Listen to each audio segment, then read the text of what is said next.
Il est 18 h, bienvenue sur BFM Lyon, ravi de vous retrouver pour détailler avec vous toute l'actualité lyonnaise, l'actualité du Rhône. On est ensemble jusqu'à 23 h, nous sommes le jeudi 31 août et dans un instant c'est votre journal, mais d'abord c'est l'infotrafic.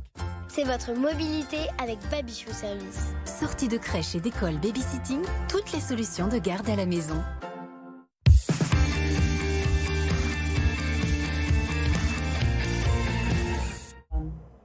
Trafic perturbé en ce moment dans l'agglomération lyonnaise, 256 km de ralentissement, 61 km de bouchons. Il va falloir être patient pour rentrer à la maison si vous êtes dans le centre-ville de Lyon. Pareil si vous empruntez le tunnel sous Fourvière avec 14 km de ralentissement. Et puis sur le périphérique, il y a aussi quelques perturbations. Nos bons plans carburant maintenant. Les stations parmi les moins chères du département, vous le voyez pour le samplon 95, direction l'Intermarché de Mézieux. Pour le samplon 98, la station la moins chère se trouve au Leclerc de Civrieux d'Azergues. Et si vous prenez du gasoil, il faut se rendre au Leclerc de Chaponnet.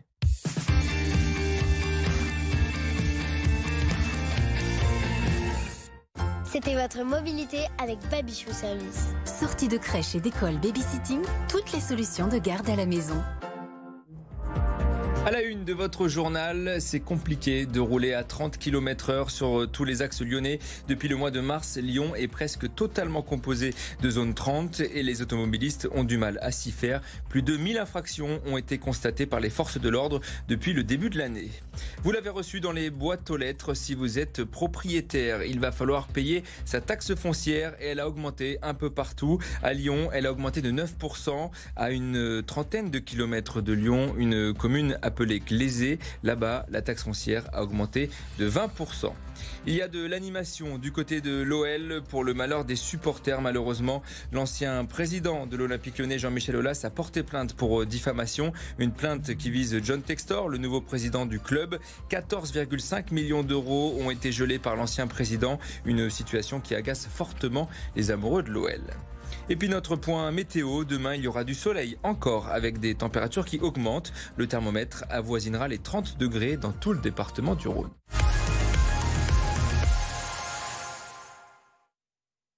30 km/h, c'est une vitesse que l'on a du mal à respecter à Lyon depuis mars. La plupart des axes lyonnais se sont transformés en zone 30 et les automobilistes ont du mal à s'y faire. Il y a eu 1000 infractions depuis le début de l'année dans l'agglomération lyonnaise. Un reportage de Stéphanie De Silgui, Louis Léger et Abdelmalek Benawina. 30 km/h au compteur, une vitesse peu respectée par l'ensemble des automobilistes. Cette mesure de sécurité routière est pourtant déployée depuis mars 2022 sur la plus grande partie des axes de circulation lyonnaise, mais difficile de changer le comportement des conducteurs. C'est illusoire, bon, ça nous demande d'être un peu plus prudents, mais c'est très compliqué à respecter, surtout dès que la voie est dégagée et tout, 30 km/h. Ça bouchonne et on n'avance pas, quoi. Je constate en général qu'elles ne sont pas du tout respectées. Absolument pas. Moi, j'ai fait tout un tour en ville aujourd'hui en voiture, parce que je reprends ma voiture depuis quelques temps. Et vraiment, j'ai été effarée de voir la vitesse à laquelle les gens fonctionnent. 30 km/h en voiture sur les berges de la Saône, là, je vois pas comment on peut arriver à faire ça, quoi. Depuis le début de l'année, plus de 1000 infractions en zone 30 ont été relevées à Lyon et dans l'agglomération, un chiffre en hausse.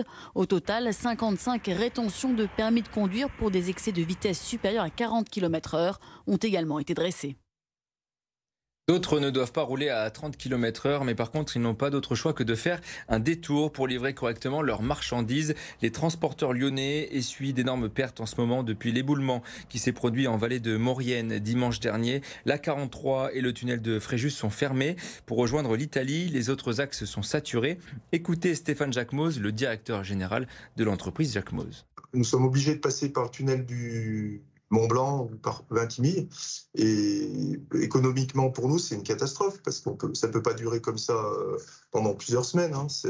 On perd environ plus de 30 000 euros par jour juste en détour. Comme hier, par exemple, on a un camion qui a mis pour faire 4 km, il a mis 6 heures de temps, quoi. Donc, on ne peut pas continuer de travailler comme ça.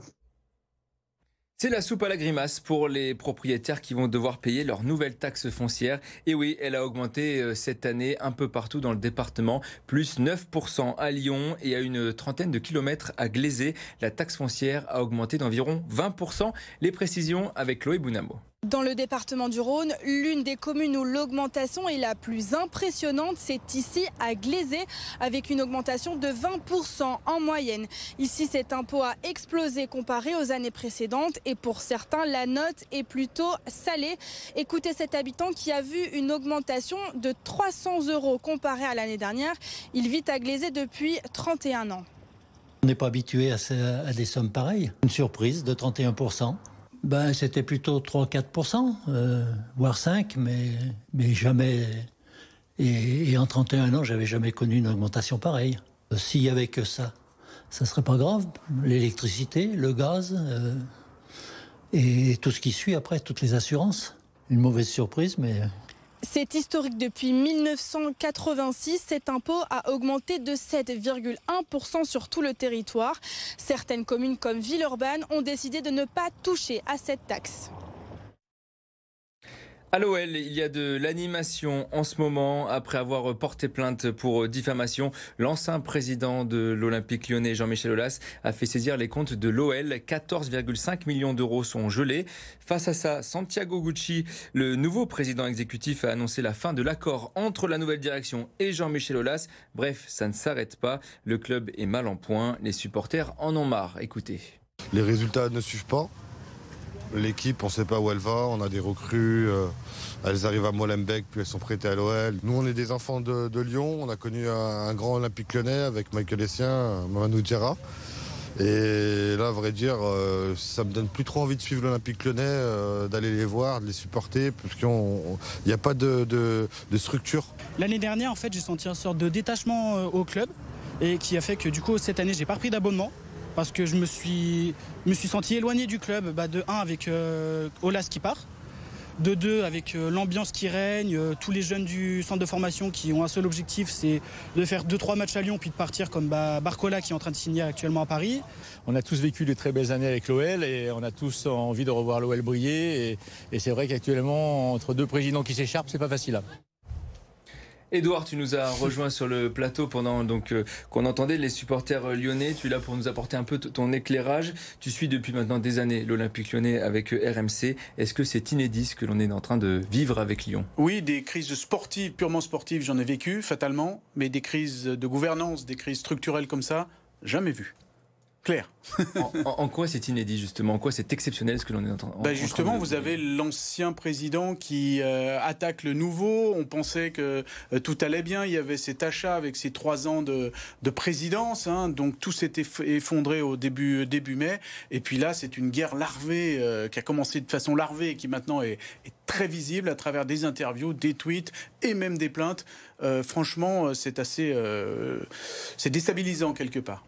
Qui a raison dans l'affaire ? John Textor qui dit qu'on a essayé de le piéger via une pièce jointe un peu dissimulée dans un mail. Jean-Michel Aulas qui lui, de son côté, dit que c'est faux, tout simplement. Qui croire ? C'est difficile, il y a juste la justice qui pourra dire qui croire, mais c'est vrai qu'il y a des fautes de deux côtés, et notamment la faute initiale de se dire que voilà, il y avait 2 hommes forts qui pouvaient conduire l'OL, et puis après, peut-être la deuxième faute, c'est le départ dans l'improvisation, l'impréparation. Quand on a débarqué Jean-Michel Aulas, qui est quand même un homme de réseau, qui connaît tout le monde, qui habite dans le quartier, qui connaît tout le foot, John Textor, l'Américain, qui débarquait, il n'avait plus finalement l'aide de lui, et puis finalement, on a vu que c'était mieux de l'avoir avec soi que contre soi, parce que finalement, clairement maintenant, il est contre l'OL. Alors, il y a 14,5 millions d'euros de gelés. Est-ce que l'OL peut encore acheter des joueurs d'ici la fin du mercato ? Oui, alors ça, c'est tout réglé. Les payes des salariés, par exemple, ont été versées ce matin. Et dès hier soir, vous avez vu, il y a eu l'arrivée de joueurs, de Nuama, de Mama Baldé. Ça veut dire que les flux financiers peuvent fonctionner, parce que bien évidemment, il n'y a pas qu'un seul compte. Mais là, on parle des comptes concernant les actions. Donc, tout est réglé au niveau du quotidien et du mercato. Par contre, bien évidemment, depuis quelques jours, parce que ça a duré quelques jours, ça a freiné un petit peu les transactions. Et on l'a vu avec le Ghanéen Nuama. Pourquoi ça a pris du temps ? On a compris désormais pourquoi. Dimanche, c'est Paris. Un petit pronostic, Édouard ? Voilà. On en parle lundi. Merci beaucoup Edouard pour toutes ces précisions. On va continuer de suivre tout ça de très près. Et demain d'ailleurs, la conférence de presse de l'Olympique Lyonnais qui sera diffusée en direct sur BFM Lyon, sur notre antenne, à partir de 11h45. Une conférence de presse forcément très attendue par les supporters et qui s'annonce peut-être un petit peu animée.